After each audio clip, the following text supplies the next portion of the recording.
Hey there, I know you're on a journey from grief to growth, just like I am, and you may be looking for tools to help you live a more soul aligned life. Well, head over to my Grief to Growth store. It's your one stop shop for inspiration, for healing, and for transformation. Inside there, you're going to find some free resources to help you get started. You'll find guided meditations to calm your mind and reconnect with your spirit. You'll find signed copies of my book, Gems of Healing. You'll find my brand new Oracle deck to help you tap into daily divine guidance. And there's some powerful mini courses designed to fit in your busy life and move you forward one gentle step at a time. So whether you're deep in grief, seeking spiritual growth, or just ready for a reset, there's something waiting for you right now. Just go to grieftogrowth.com/store, grief numeral 2 growth.com/store, and start exploring.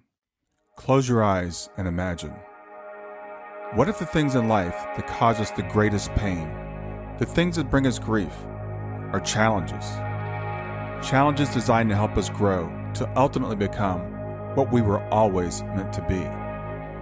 We feel like we've been buried, but what if, like a seed, we've been planted? And having been planted, we grow to become a mighty tree. Now, open your eyes. Open your eyes to this way of viewing life. Come with me as we explore your true, infinite, eternal nature. This is Grief to Growth, and I am your host, Brian Smith. I'm Brian Smith, and welcome to Grief to Growth. So whether this is your first time tuning in, you've been walking on this path with us for a while, I'm grateful that you're here. The show exists to help you navigate life's deepest challenges, to better understand who we are, why we're here, and where we go from here. Each episode is an invitation to explore healing, purpose, and the deeper truths that connect us all. Today's conversation is one I don't think you're going to want to miss. I'm joined by Alexis Lee. Alexis is a writer, a seeker, and an advocate for radical self-healing through unconventional means. Alexa left behind a successful career in finance and consulting to follow an inner calling, one sparked by a mysterious message she received on a walk through the woods. That moment became a doorway into a life rooted in authenticity, transformation, and courage.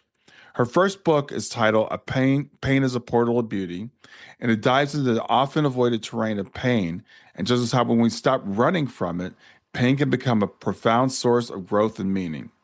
In our conversation, we'll explore how psychedelics played a role in Alexa's healing journey, the power of deep emotional work, and why our culture's obsession with avoiding pain might be keeping us stuck. So if you've ever felt like your struggle was too heavy to carry, if you question whether your pain had a purpose, or whether you're just curious about what lies beyond the limits of conventional healing, this episode's for you. So stick around to the end, and if the conversation speaks to you, I'd love to hear your thoughts. So jump on over on my Substack at grieftogrowth.substack.com, where I'll be posting an article about this episode. You can leave a comment, you can share your own story, and you can connect with me and with other listeners. So let's keep the conversation going. And with that, I want to welcome Alexis Lee. Thanks, Brian. So great. What a lovely introduction. Great to be here with you. Yeah, it's great to be here with you too. And we're going to talk about some things today that, make some people uncomfortable. Pain being, the main thing here. Mm-hmm. So I know you, your story, I don't know if it begins with, but kind of pivots around, I guess, a walk in the woods. So let's start with that. Yeah, this was about 5.5 years ago. I was walking in the woods one day and just listening to instrumental music. And I heard a voice that said, if you die today, your life will have been a tragedy. And it really, struck so deeply to the truth of my experience. And I didn't know what the voice was. I didn't know, it just was kind of like, it just became clear to me that that was true. And everything from that moment shifted. I saw the reality of how pained I was. I mean, I don't think I saw the extent of it, but I began to see it. Mm-hmm. And every step I took after that was informed by this new awareness of my sadness and my loneliness. Yeah. And what did it mean to you that your life would have been a tragedy if you had died today? I think what it really just let me see is just how, I had all of the things in life. I had a lovely husband. We had a beautiful, healthy son. I had a good career, friends, family. I had all, everything that I wanted for myself, I had. Mm-hmm. And so from an external picture, it seems like a life that wouldn't be tragic, a life that would be exactly what I wanted, a successful life. And what this message helped me see was that if I died that day, I would have lived a very lonely life and a very sad life. And Mhm. it would be a really tragic life. It would be a really something that I wouldn't want for myself or for anybody. So it just helps me become honest about really the essence of my life, not these external pieces, but the reality of my internal experience. Okay. And what did you do with that information? Well, um, not a whole lot quickly, right? Because I was just kind of taking it in. But Hmm. what happened, my co-parents and I, my ex-husband and I were in counseling. What it wasn't like I was super happy and realized I was sad. I was trying to find more love and connection in my life. Hmm. So I think my marriage was where I felt that most, where I wanted more love and connection. And I really thought that if we kept working at it, we were in therapy for years, so I thought we'll get there someday. And this voice said, "You're not going to get there. What you're doing is not working." Hmm. So I think with my marriage was the biggest piece where I started to become less patient, less, going with what our therapist told us. If we keep doing this, things will change. I started saying things like square peg, round hole, like this isn't working, getting really Hmm. honest about the pieces that weren't working. Um, and with that honesty, came transformation ultimately. My ex-husband and I separated, and 18 months later, decided to get a divorce. So that was the biggest first change. Other Hmm. pieces came too, but that was the most important one. I mean, I didn't. I loved my husband. I didn't want to let go of our family. That was the scariest change and the most painful change for me. But that was the first one to Yeah. come. Yeah. So this voice is telling you that, it's time to make some changes. And you said it began with your marriage. What other changes did you make? Well, I guess it began with my marriage in terms of the external picture, but what I Hmm. knew immediately, I don't know how I knew this, but I knew that I needed to start grieving. So I had this childhood, pain that I had been trying to unpack, but it wasn't, I knew that there was more and I needed to up those efforts. So I just started going on walks, listening to sad music and crying. And I didn't really know why I was doing it. I just knew, even in therapy, it's like it was hard for me to really go to that deep place with somebody else. So Hmm. this was important to do by myself. And one day I was walking in the woods, sorry, I was walking in another set of woods. And I saw this picture of my grandfather who died by suicide and my mother who was a drug addict, and they found her body in a field. So very tragic demise there, Hmm. and my 40 years of heartache and loneliness, and then the life that awaited my son. And I just saw this such a clear trajectory that this is where we're headed if I don't make a big change. So there are these external pieces that then followed that clarity, but that I would say that was the biggest, you know, piece was for me to really slow down and start trying to understand the sadness, understand the loneliness Hmm. instead of running away from it. For so long, I didn't want to feel that way, so I filled my life with things to try to help me not feel that way. Hmm. But I knew now I had to start actually embracing the pain and understanding it more. Do you feel like was there generational sadness that's being carried throughout your family? I wasn't clear about that. I had read books about that. It didn't start with you, those kinds of books. Hmm. And so I was certainly open to that. Hmm. For me, I had so much trauma in my own life that I felt like there was plenty to unpack just from my experience. But I know we'll talk more about this at some point during the conversation. But ultimately, when during one of my psychedelic journeys, I did see that I was carrying my mother's grief and my grandfather's grief in my body. So I did connect with that more later. But at the beginning, it was more just seeing there's sadness that then spreads just because, when my grandfather died, then my mother carried the grief just from her experience of his death and the way he left, right? And Right. then she had her very dramatic experience that impacted me deeply. So it's kind of, I felt like it was isolated enough. There was enough isolated, Right. but Right. ultimately I did see that current running through where I actually had their grief in my body. Okay. And you talked about this after you had this voice, and you said you started, I guess, grieving, something that had happened long before. And I know in my work with people, grief is something I think that we have to just kind of go through and feel. Hmm. And do you think this was like a delayed thing that you didn't grieve it properly when it happened earlier? Yeah, definitely. I mean, my mom was depressed, and then she became addicted to prescription drugs, and then ultimately went away to rehab, and then they found her body in a field. So I had this kind of layers of loss with her. And Hmm. I was 11 when she left home, 12 when she died, younger than that, obviously, when she was home, but not present. So Right. there was so much there and I didn't have the resources to deal with. And there was a moment when we went to visit her at rehab. The story was that she was going to go away for 3 weeks and then come back home. And it took longer than that. And then we visited her. And when we left, there was something in my body that knew this isn't coming back together. So that was a moment where my body just started numbing. So I Mm. had, again, I'm sure I was coping along the way, but that was a moment when the heartbreak was too much and I stopped feeling. So Yeah. absolutely, I think that this was something that I couldn't feel and I packed it away until I was 38 years old. And my body said, okay, it's time now. It's time to look at this. Yeah. And that the voice that you heard, what do you have you identified what this voice is or where it came from? Yeah, I mean, ultimately, I think for a long time, I kind of thought it was something, obviously, it's something bigger than me in the way I've known myself, but I kind of liked the idea that it was somebody else because it just felt like almost like I had that support. But ultimately, I believe that it was my body's wisdom Hmm. and that my body, it's, I was not in my body for most of my life because of this pain. I escaped that. So I was in my brain, but not feeling my own wisdom. And I think it was my higher knowing, my intuition. Of course, everything is connected, but I do think it was something that was in me that said, we can do this now. So it's time now. I had been doing these efforts. I thought I was making so many efforts with therapy and all of this stuff, but Hmm. the voice really was saying, you got to go bigger. Yeah. It's not working. What you're doing is not working. Yeah. So you were doing the things. You were in therapy and you I were was in, I was in all the things that I knew yeah. to do.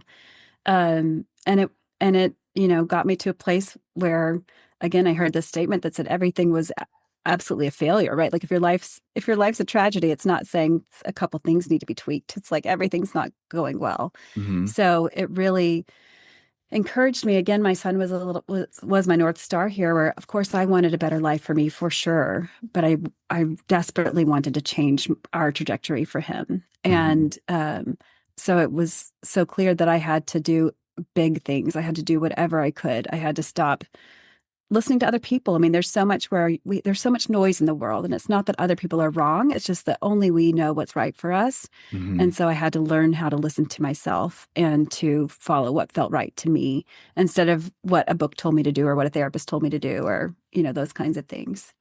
Yeah, I think that's very true. We so often look for answers, outside of ourselves. We'll Yeah. go to a book, or as you said, we'll go to a therapist and what other people.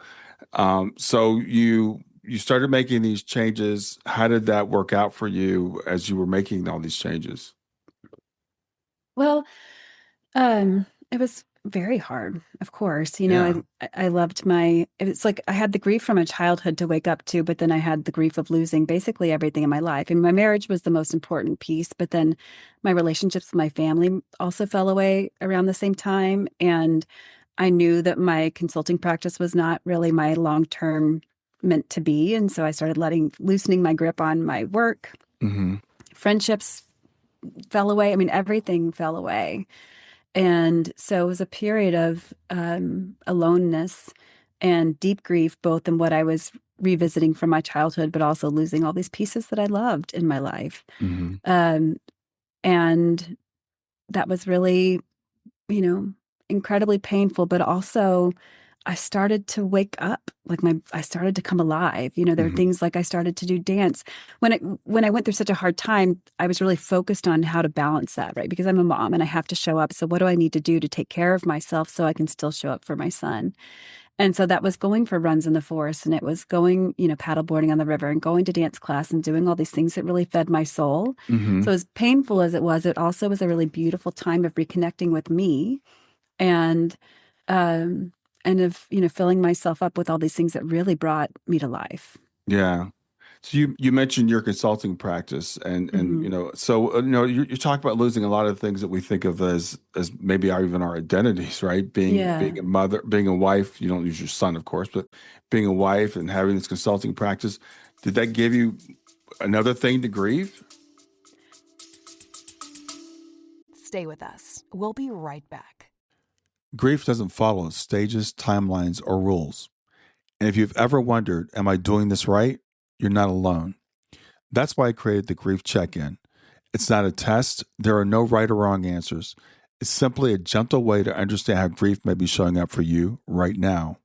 In just a few minutes, you'll gain clarity and language for what you're experiencing without judgment, labels, or pressure to move on. If you're wondering where you are in grief, this is a safe place to look. Go to grieftogrowth.com/check-in. That's grief, numeral 2, growth.com/check-in. Um, I think I think there was so much to grieve there, but there was so much that started to uncover. And that's why, the book Hmm. is called Pain is a Portal to Beauty, where Right. I started to discover these really essence parts of me that I had lost touch with for so long. I mean, I always thought that I was so devastated for losing my mom, and I was. But when I numbed, I lost myself. And so this really was a time where I was letting go of these pieces, and that's terrifying. And, typically my experience is that when you let go of something, you don't get the replacement yet. So you are sitting in this place of just Right.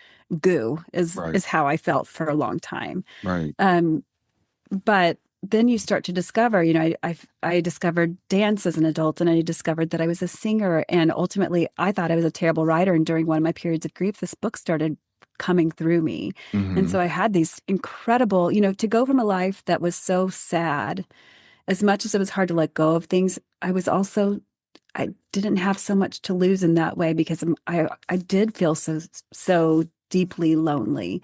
And when Mm-hmm. I rediscovered parts of myself, I didn't feel lonely anymore, right? Like these core wounds started to be healed. And so I don't mean to say it was an easy time. It was incredibly painful, but it was also so beautiful and enlivening in a way that I really don't remember during my life. Yeah. Yeah, well, and that's the paradox, I guess, or the irony about having to lean into our pain to get the lesson from it, to get the beauty Right, from it, because naturally, I think biologically, we're wired to avoid pain, and people say just buckle down or buckle up and just strap in and go through it. right. And endure it, but there has to become a point where you become brutally honest with yourself, and it sounds like that's what you did. Yeah. And, for me, there were there's, internal family systems where we have these parts of ourselves that get traumatized at the various ages based on what we went through. And so when I'm just coping with everything, I don't know any of those parts of me. I don't know any of that grief in me because I'm numbing and I'm, just completely unaware.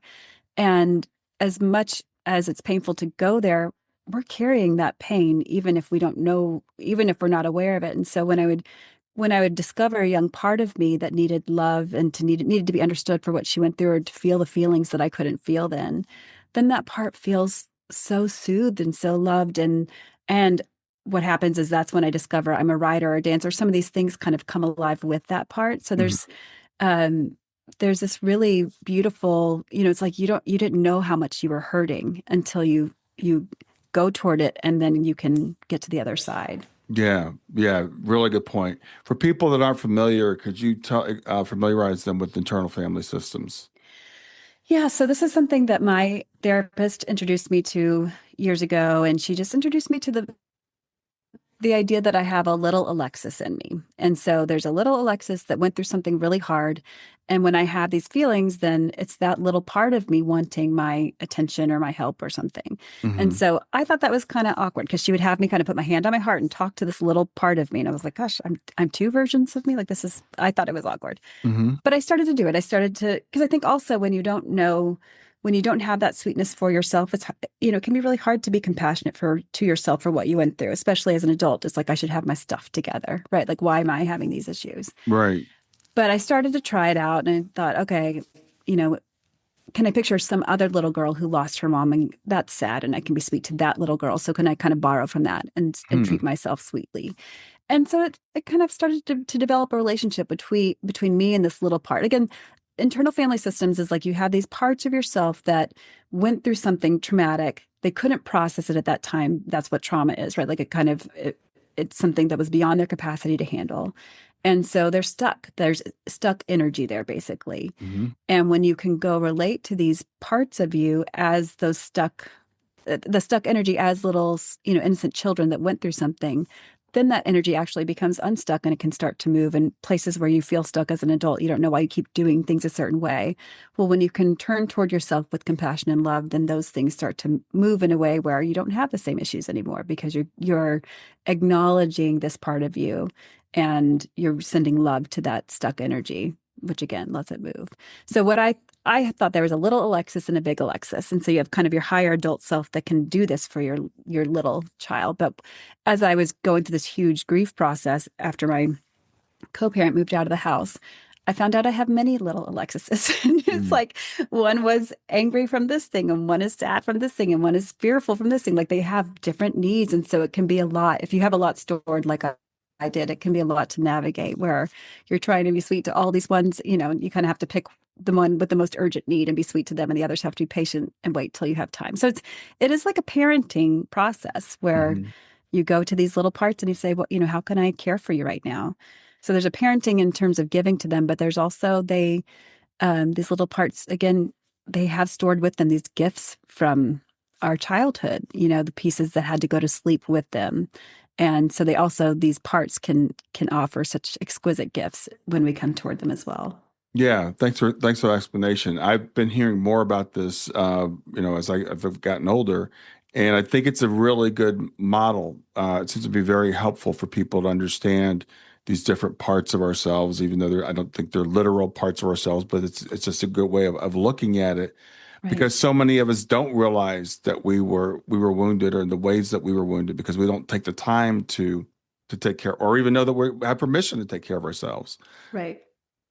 Yeah, I mean, I recently, just as a kind of gentle example, I recently felt loneliness one day, and my son was with his dad, and my house was quiet, and I immediately went to, okay, how am I going to fill my time? Or what do I do to basically not be lonely?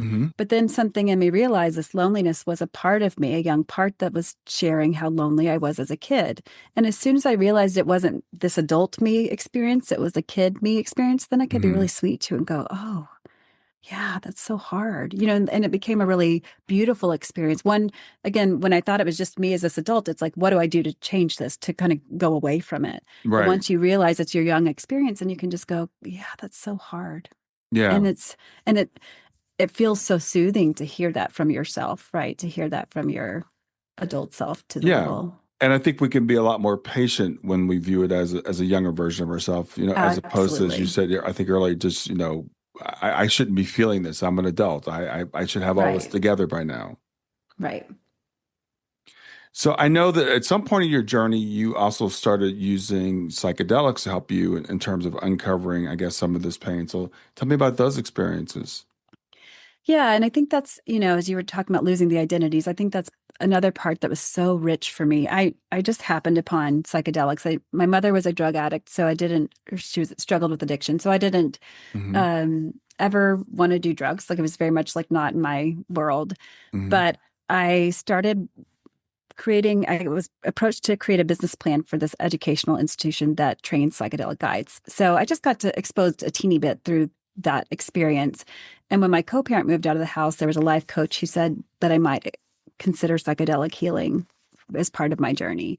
So I paired up with a guide, and she just was brilliant. She was trained in all the Western stuff also, but she was kind of had the whole landscape covered. And we started with MDMA. And the idea is that you start with MDMA, which helps bring up ego level trauma. Basically, MDMA helps lower the fear response so that you can go toward these emotions that might feel too scary otherwise. And so you can go approach some of your ego level trauma and start to work with it with the medicine. And again, I had this guide there with me to help support me as well. And I had done a lot of work with my ego level trauma, not that I was done, but I had nothing surprising came up during that session. So we moved on to psilocybin about a month later. And psilocybin, my MDMA experience was really just blissful. And looking back, I think it was giving me just a glimpse of what my baseline state is underneath all this pain. If I can let go of this pain, then I can be in a really deeply peaceful place, which is how people kind of describe, in spirituality, like just being in this really deep relaxation. And then for psilocybin, I thought it would be another beautiful experience, different. I was sure it would be different, but also beautiful. And it was really hard. And I immediately went into the underworld, and there were gremlins dancing with my mom's teeth. It was just like super uncomfortable. And they barked at me. They said, "You have more work to do." And I was so stunned because I had done all this work for years in therapy. And then I was Mm-hmm. doing this grief work before that. But the message was, you have so much more grief to unpack. Hmm. And so I was really disheartened by that journey, but also it's was it's what's true. So I started kind of going toward grief. Anytime I felt anything, I would clear my plate and try to just sit with it. And what would happen afterward is that colors were more vibrant. Like the trees came alive to me. My experience in life became more beautiful every time I did a big grief session. And frankly, again, coming back to this book, at some point I was in the midst of very heavy grief. And then I woke up one day and one of the chapters just came out of me. And so I've had this experience over and over the more I go toward my grief. And, I do think that that journey really set the stage for this whole thing, which is go toward your pain. Hmm. Stop, avoid, like you have stuff to unpack, and it's time to do that. So um, I did a couple psilocybin journeys, and they were all really uncomfortable and dark. Everyone has different experience. And so some people have these really beautiful light experiences, and mine were not. Hmm. So my guide ultimately said I might try ayahuasca, and that's what I did next. And I did that for on and off for maybe 2 years, I guess. And that was the deepest relationship I developed, was with ayahuasca. Okay. So the psilocybin, the thing is, for me, I've talked to people who have done psychedelics Yeah, and we're not talking about recreational stuff here, and we'll just right. make it very clear to people. We're talking about, you had a guide, and you're doing this with a purpose to work on yourself and your trauma and your grief. But I'm the kind of person, I'm a very fearful person. So I was talking to a friend of Yeah. mine, and I said, I'd be scared to have a panic attack. And Hmm. she had done ayahuasca. She goes, "Oh, I did," but then she did it again. So Hmm. the thing, when I listened to your book, because you sent me the audio of it, I was like, wow, you really leaned into what most of us would turn away from. And if I had a bad experience, I'd be like, I'm not doing that again. Yeah. Yeah, it's interesting because they can call them bad trips or whatever. I do think that's where having the right setting where you feel safe. I had my Hmm. guide, was critical, but also, you know, the journey itself with psilocybin was so dark for me, but the aftermath, so you do these psychedelics, and then you integrate what you learned. And so Hmm. much of the time you have no clue what it's about during or right after. Sometimes you get a sense for things, but most of the time for me, I have no clue what it means. And then it just unfolds. Your brain is rewired, and things start to change in the weeks and months afterward. Hmm. And in the integration of it, my life was changing. Yeah. Who I was changing. And I also think there was, an element of all of it where I wasn't spiritual at all before any of this. And I think part of that probably was my mom's death, where it's like, what's the point of any of this? This sucks, Yeah. Yeah. So I think that the psychedelics helped me start to see some of the spiritual connection, and my life was changing. So as difficult as it was, even if I hadn't tried ayahuasca, I think I would still have done more psilocybin because it was so impactful on my life. And the lessons I learned were so profound. Yeah. So Yeah, that's great. It's great that you did that integration, and you mentioned you weren't spiritual before, so I'd like to talk about that. But I was thinking about, like, people that have what they call negative NDEs or hellish NDEs. They after they integrate the experience, after they get over the fear, they realize this is what I needed. So it's right. what we call negative is not necessarily bad. It may be what you need at the time, and you have to lean into it, as you said, and integrate it. Right. Yeah. And that's what I can't speak for anyone's experience but mine, but they say that the medicine shows you what you need to see. And Hmm. so for the people who get these really super fun psilocybin journeys, good for them. Yeah. What I needed to see was my pain, because ultimately that let me acknowledge it and release it. And then my way of being in the world is dramatically different. I will say I did have one psilocybin journey that was super joyful. And the integration of that was actually the hardest for me, because I went Mm. from the super joyful, you know, place to back to being human, and go, well, what do I do with that? So it having the pain with the medicine actually was quite, then it's like, okay, you come back to earth, you get you get some relief, but also it's like you did the hard work in the journey with the medicine. There's a great gift to being able to do that. Yeah, it reminds me. I was interviewing PMA Chatwater, who's a near-death expert, and she was saying she was I guess in a room and people were sharing their experiences, and one that had a hellish experience and said it was like the best thing that ever happened, and the other one had Yeah. like a heavenly experience and had a really difficult time integrating it because of just like you said. Now this compared to that was just like, why am I even still here? Yeah. How do I find that here? What's the point? What's the point? I mean, it didn't last long, but there was an immediate depression after the happy Yeah. journey. So your spirituality, when did that start to develop and how?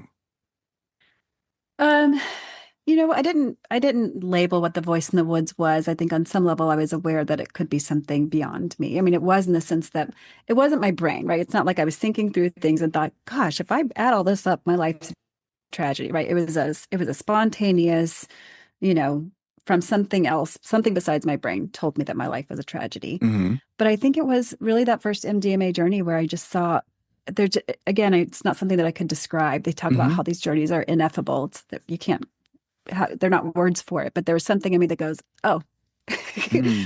I am a spiritual being." Like Hmm. there is more to this. And even sometimes in the ayahuasca ceremonies, in a really scary way, like it's like I was in this room and I was high on the medicine, and then it was like the curtain was being pulled back. Like I would see the room, but then I saw, the kind of human perspective of it being pulled away, and it was Hmm. terrifying to me. Hmm. Ultimately, I didn't stay in that place, but I think I kept having experiences like that with these psychedelics that showed me, one time during the psilocybin journey, I talked with my mom, not in human form. It's kind of like a spirit knowledge transfer. Hmm. Um, but I just, that's what those psychedelics do. They gave me a glimpse into what reality is. Yeah. And then you go back into your human life and find that again on your own. Yeah. So with the ayahuasca, so we talked about the MDMA and psilocybin. What was the ayahuasca like for you? Ayahuasca, I ultimately did, I think, 13 ceremonies of ayahuasca, and everyone was different. Many of them, though, like I would go in and just grieve for hours. So I Hmm. would just, without a lot of setup, it's just like I would all of a sudden be sad about my marriage. Like, 2 years after my co-parent moved out of the house, I cried for hours about. I went in with an intention about something else, and then I cried for hours about my ex-husband. So, Hmm. kind of like there are times where you grieve like that. There are times where your body just kind of goes away and you're in the geometric landscapes and visions. There are times that are just utterly blissful. There are times where my body was in incredible amounts of pain. I mean, just kind of like and there were times where I just talked with the medicine, and it was like I had just a therapist right here who Hmm. knew everything about the world. And I would say stuff and she would say, no, do this instead. Or, like she would tell me to take space from certain relationships. Or one time I thought about my sister and I said, I should send her healing energy. And Mother Aya, that's the medicine, we call her Mother Aya. Hmm. She said, no, keep that for yourself. And it's just kind of like these really gentle conversations that ultimately had this huge impact on me, where I would go kind of try to understand what she was telling me. But Hmm. it was like, I mean, the chapter in my book about ayahuasca is called A Tapestry of Letting Go. It just feels like every time was another conversation with the medicine in whatever form, where she would just help me set things down and bring my energy back to me and let things go over and over and over. And the grieving was that. The grieving was, let's go look at this moment that you didn't know was so tender. Let's go look at Hmm. that moment. And then I got to feel the tenderness of that moment, and then I could let it go. Otherwise, it's, my vision of this is that it's stored in my body somewhere, this density, this grief.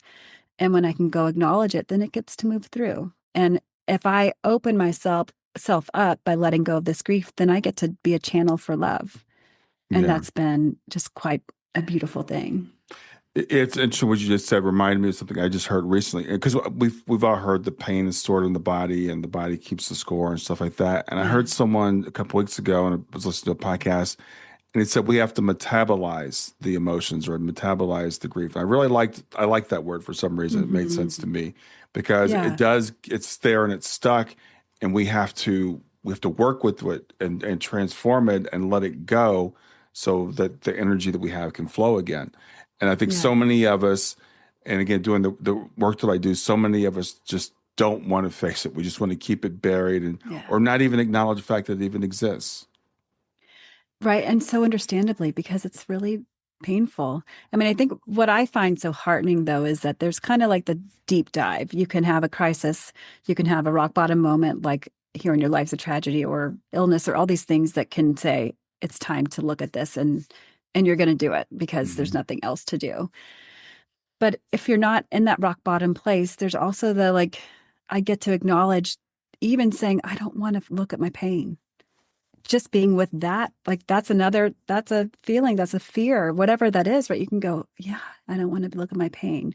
Like just having that acknowledgement of that initial emotion is a sweet thing that we can do to ourselves that will let something start to move. Hmm. And then that can lead to the next step. I mean, it's like it doesn't have to be, okay, now I have to go do all this. If you want to, if you're motivated to, amazing. Because really, for me, it was deep dive, both internal work and with the psychedelics, where my life changed dramatically in a short period of time because I was willing to do that.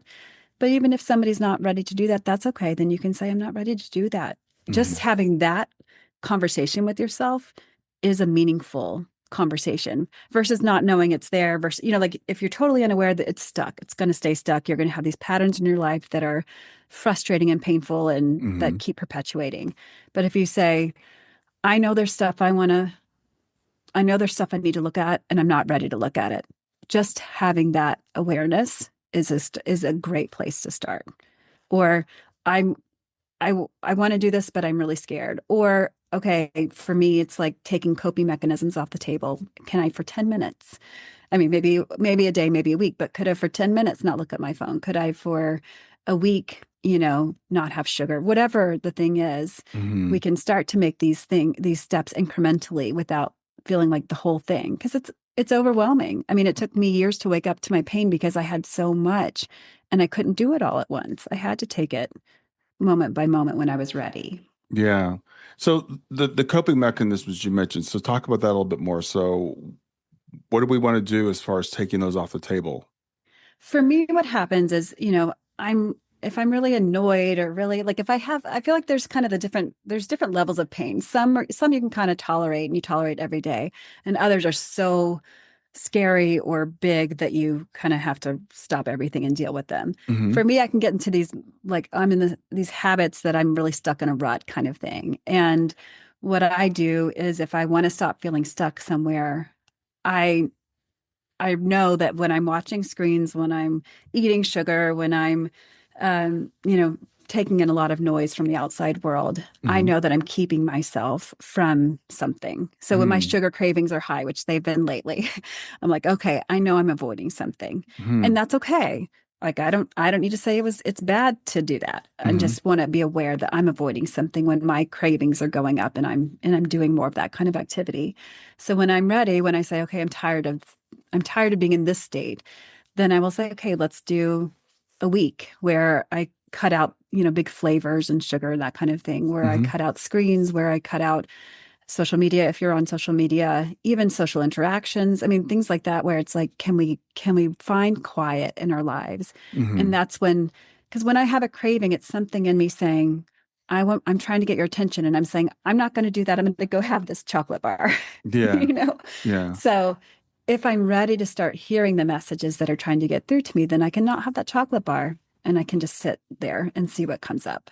And frankly, for me, there's a lot of like, again, just being sweet to that first emotion, which is like, I don't want to take the coping mechanisms off the table. Screw you. I don't want to do this. Hmm. So there's kind of like being sweet to that part because we have all these different pieces of us that are trying to get our attention. Um, and when we fill ourselves up with busyness and flavors and noise and all of that, then it's really hard for these voices to get through. Yeah. I love what you just said there. It's really about awareness. I mean, because sometimes we have coping mechanisms for a reason. So sometimes we Right. need those things. But to get curious and say, why am I doing this? What is it that I'm avoiding? At least to acknowledge that it's there, that there's something Right. that we need to address at some point, and then to be able to come around to it when we're ready to address it. Right. Because sometimes grief can frankly be overwhelming, like the Absolutely. tragic loss of your mother, something like that. The coping mechanisms are there to protect us. And even these internal family systems, all these parts that we have, they're people would be very careful. They're not our enemies. They're not there to harm us. They're there to protect us. But they're misguided. They're overused. So this idea, I love the idea, and I don't again heard this pretty recently because I'd heard something before called positive intelligence, where we talk about the various parts of ourselves, and we talk about sages and saboteurs, which is really different language for the same thing. But in that system, they're more like adversaries. And I like Hmm. internal family systems. They're parts of us that are just need some guidance and need some love. Right. Right.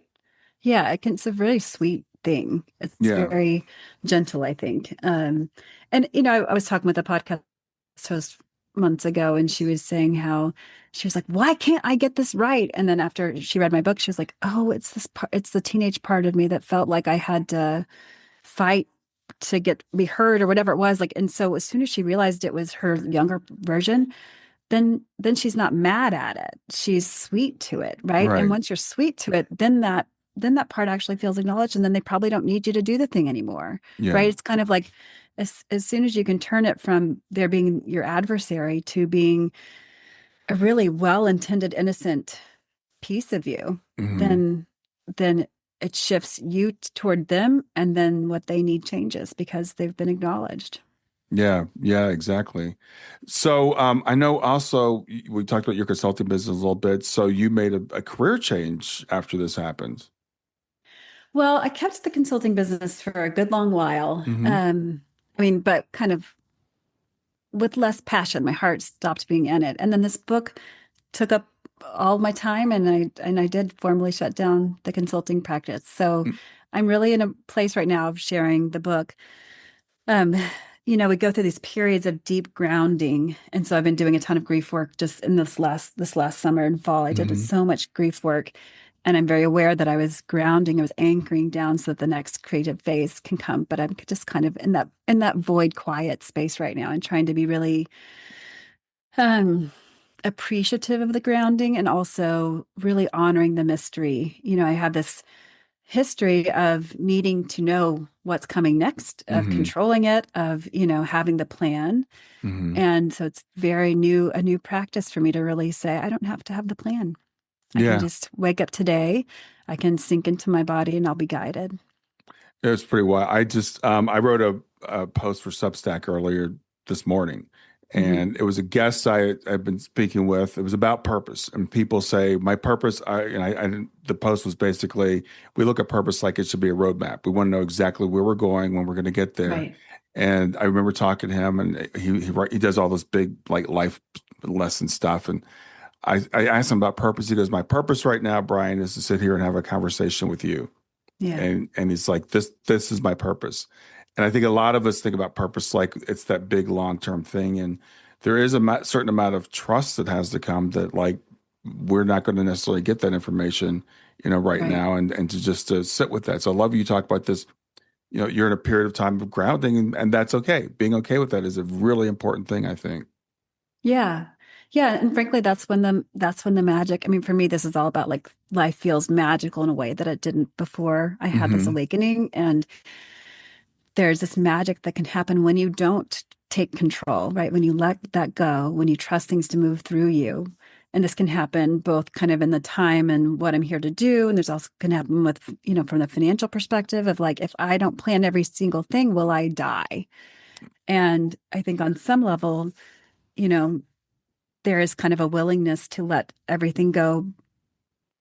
You almost have to be willing to let everything go badly, like to let the worst be true, to then actually be open to everything going in this beautiful kind of divine way. Mm-hmm. It's all greater than my knowing. And when I'm in these deep periods of grief, I'm very clear to me that that grieving part of me says, don't you go make light of this later. Like, this is Hmm. so painful. And I know that my grief, all I know is my grief, and there's so much out in the world. So for me to speak about anything as if I know the truth, as if there is a way, it's just kind of like, I feel like I was in this last period of so much, like, I have to have so much reverence for what people are experiencing that is beyond my capacity to understand. And Hmm. the mystery of life, I just think from the self-help perspective, it's like I want to go find the way to happiness. And if you follow these three keys, you'll get there kind of stuff. And it's like, I don't know, there's so much bigger than that. There's so much more beautiful. There's so much more pain. So for me, the best practice seems to be to just surrender to what's bigger than me, and to empty myself out as much as I can so that I can let love flow through me. Yeah. Now I can imagine someone thinking, okay, well, this sounds like a painful and exhausting process. And is it ever Yeah, going to be over? I know some people say, I don't want to start dealing with my grief or with my pain because that sounds like too much work. And sure. when do I get to the end? So, how would you address that?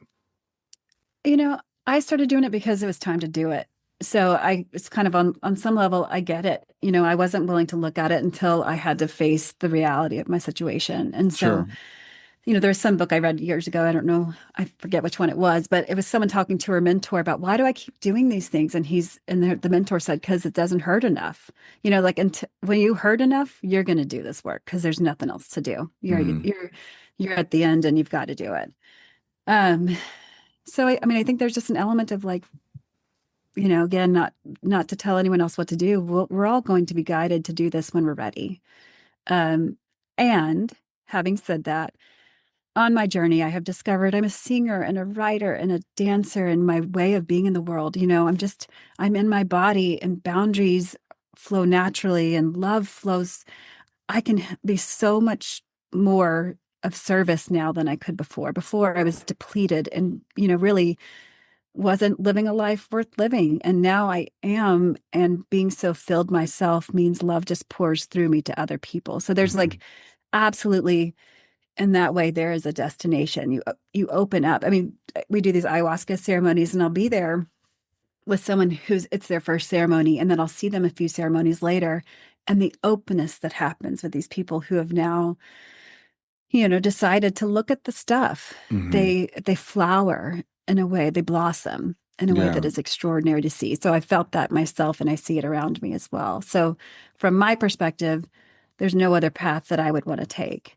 From someone else's perspective, I understand the hesitation, because what I think is we can understand the pain. We know a little taste of pain. We know what we're trying to avoid. Hmm. But what I couldn't have understood 5 years ago is how beautiful it is.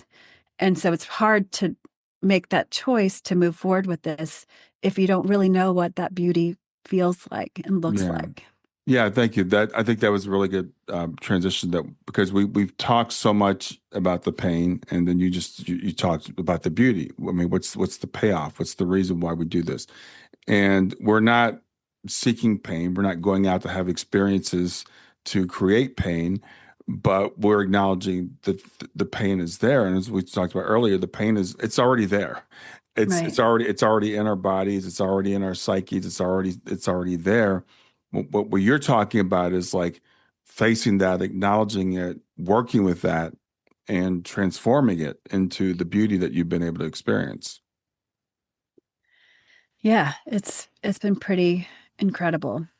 And Yeah. and like you said, I mean, I think it surprises me so much.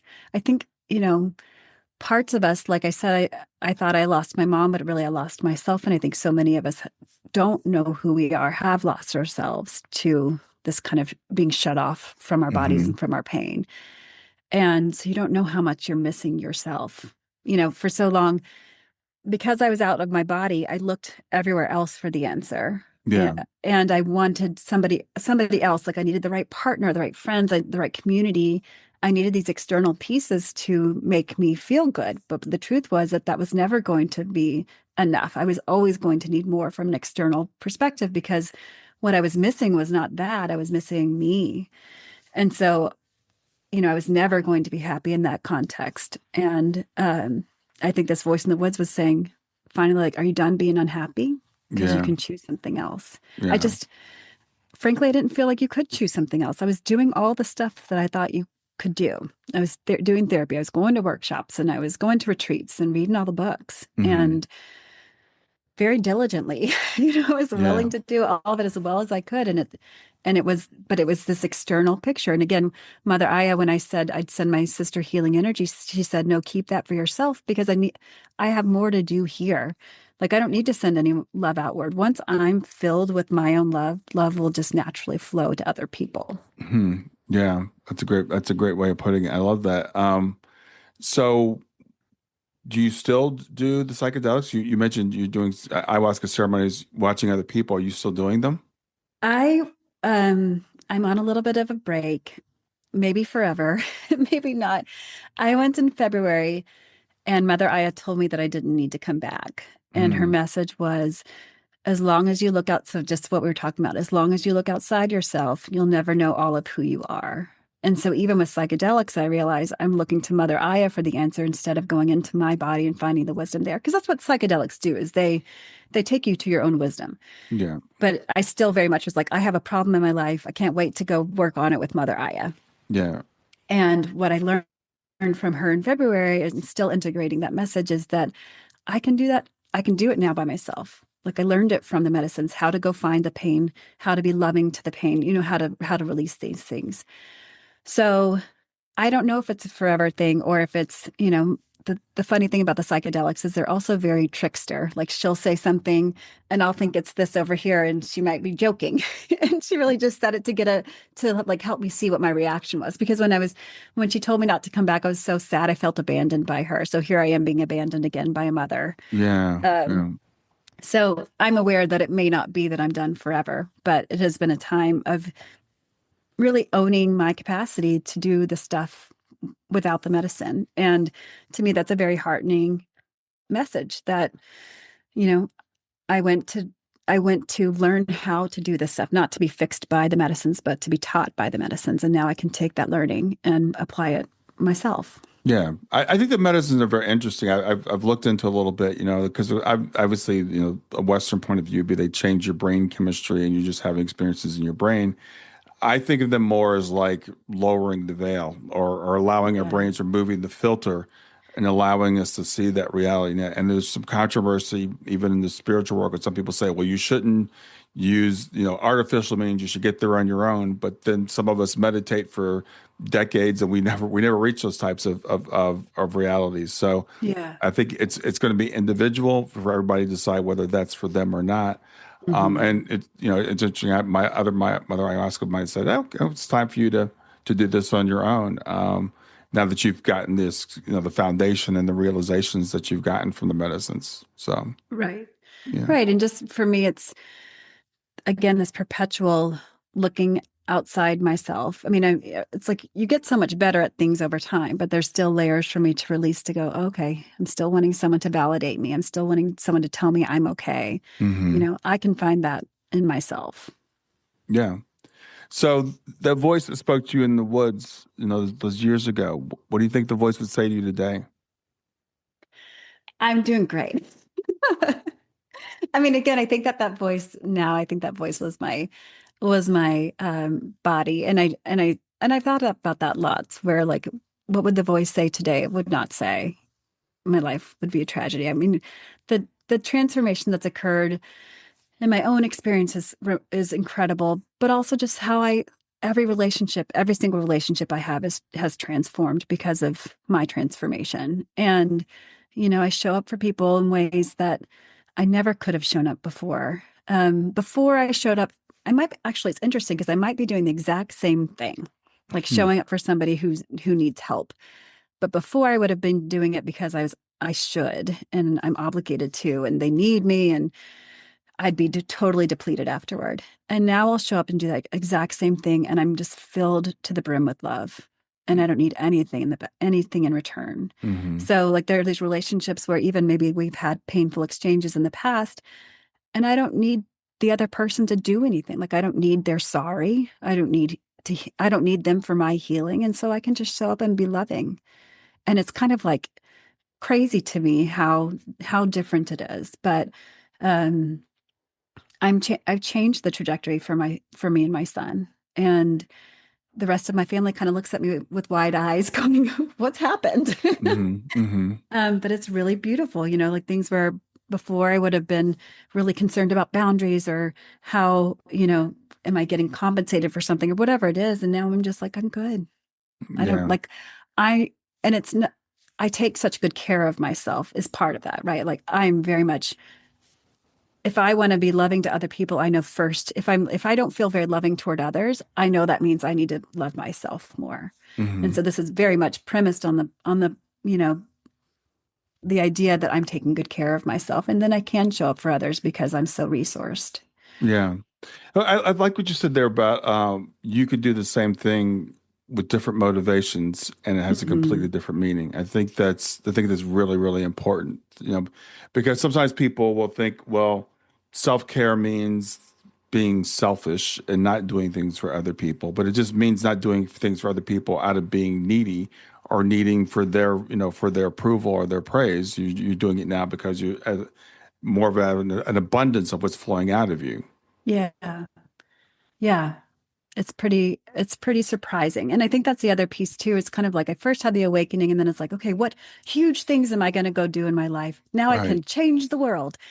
And then you settle into it a little bit and it's like, oh, I can do the same things. Like I was, I went to the grocery store before, I'll go to the grocery store now. Like I wish someone a happy birthday before, I'll wish them a happy birthday now. But the Hmm. energy of those all of my experiences is what's changed. It's Yeah.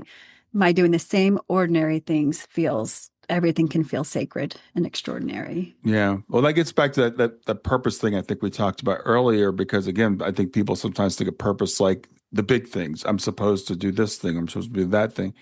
And the older I get, the more I think our purpose is to be authentic and to get to know Yeah. ourselves, really that internal work that we do, the internal work that you've done and that you're showing one way that other people can start to approach that, and the biggest thing being getting away from that fear and facing the pain. Yeah. Yeah, and I mean, getting away the fear from the fear, or just really sitting with the fear. Fear is a really hard thing to sit with, but just letting it all flow through. I mean, I think that's the other piece is that once you face your pain, you realize how incredibly strong you are, and Hmm. that's so cool because I've always felt so weak and so, fragile. And so now I've gone through so much that anything can happen in my life, and it's okay. Yeah. That's such a different place. Before it was like I needed all the things to line up so that I was okay. Yeah. Yeah. Well, I could tell from reading your book, it's like, this is a person who's really, leaned into this, right? Who is really, I mean, I see you as very bold and very not fearless, because we all have fear, but to say, I'm going to face my fear. I'm Yeah. going to face my pain. I'm going to lean into this. And I love in your book about how you're just like you're very open, you're very raw about like your emotions and what's happened to you, and you're really putting yourself out there. And I can tell it's in service to other people. You want to help other people. Yeah. I do. And I'm so, as I've realized how incredible I am, I realize how incredible every individual is. So Yeah. there's kind of this element of um I think it was the Tao Te Ching that says, when you stop helping other people, you'll be their greatest help. Something like that, where it's like, if I can just take care of myself and show up with this authenticity, with this love flowing from me, other people, it's just like we're waking each other up, right? So Hmm. somebody else will see that and then something will spark in them. It's not that I'm helping anybody, it's that they're helping themselves with what we're sharing, right? Yeah. Yeah. So, going forward in your life, we talked a little bit earlier about your spirituality, how it's changed and developed. So, where do Mhm. you see yourself now? Where do you see yourself in 5 or 10 years? Oh, that would be fun. A little preview. I have no clue because it's like, where do I see myself tomorrow? Yeah. I mean, I think, again, this last year has been a lot about um, letting go of the need to understand. And that was part of Hmm. one of my more recent ceremonies with ayahuasca was Mother Aya showed me this huge vision. And I was like, I don't understand how I can do that. Like it was kind of this vision for me moving forward. And I was like, I Hmm. can't, Hmm. my brain couldn't get it. I was so overwhelmed. I was sitting there with a blanket over my head, kind of like rocking back and forth like a mental patient. And so I was like, you have to show me how I'm going to be able to handle that. And she said, turn off your brain. And my brain is really reluctant to follow those instructions. But Mm-hmm. the more I'm becoming more practiced at letting my brain be silent, and that's when things can move. It's like, if again, becoming an empty vessel so that the loving energy can move through me. And that's all I'm here to do. Yeah. I think it's a great answer. I love your answer because again, sometimes people go to, well, I'm going to be in this job or I'm going to be there. Yeah. And it's not about that. It's about really becoming more of your authentic self. So Yeah. I love your answer. Thank you for that. Yeah. So, Alexis, we're coming to the end of our time. Remind people of the name of your book, where they can Yeah. get it, and if people can reach out to you, how they can reach you. So it's Pain is a Portal to Beauty. And it's right now it's everywhere online. So anywhere you search for it by Hmm. Alexis Lee. And my website is alexislee.com. And there's a contact form there. I would love to hear from anybody. And frankly, right now we're doing work with book clubs, and anybody who wants a copy, I'll send you one. Just really, this book was a gift that came to me and moved through me, and I'm grateful to gift it out to the world. Oh, that's very generous of you. And by the way, for people that are listening, not watching, it's Lee, Leigh. And Alexis, again, thank you so much for being here. Thank you for what you put out into the world. I know it's going to help a lot of people. Well, this has been a fun conversation, Brian. Thanks for having me. All right. Have a good morning. Bye. Grief doesn't follow stages, timelines, or rules. And if you've ever wondered, am I doing this right? You're not alone. That's why I created the Grief Check In. It's not a test, there are no right or wrong answers. It's simply a gentle way to understand how grief may be showing up for you right now. In just a few minutes, you'll gain clarity and language for what you're experiencing without judgment, labels, or pressure to move on. If you're wondering where you are in grief, this is a safe place to look. Go to grieftogrowth.com/check-in. That's grief, numeral 2, growth.com/check-in. Have you ever wished for gentle guidance or a comforting word exactly when you need it most? Well, I've created my Love Lives On Oracle deck just for that purpose. Now, this isn't a deck that's about predictions, it's about connection. Every card has been thoughtfully designed to guide you through life's toughest moments, to illuminate your path and help to remind you that you're never alone, that your loved ones are always there right beside you. So whether you're seeking clarity, comfort, or a loving message from beyond, each card is here to speak directly to your soul. And along with the deck comes a downloadable PDF guide that you can use that will give you an affirmation for the day, something to reflect on, and even an activity to do to keep you connected to your loved one. So check out the Love Lives On Oracle deck today. You can get it at stan.store/grief to growth. Stan.store, STAN.store/grief, numeral 2, growth.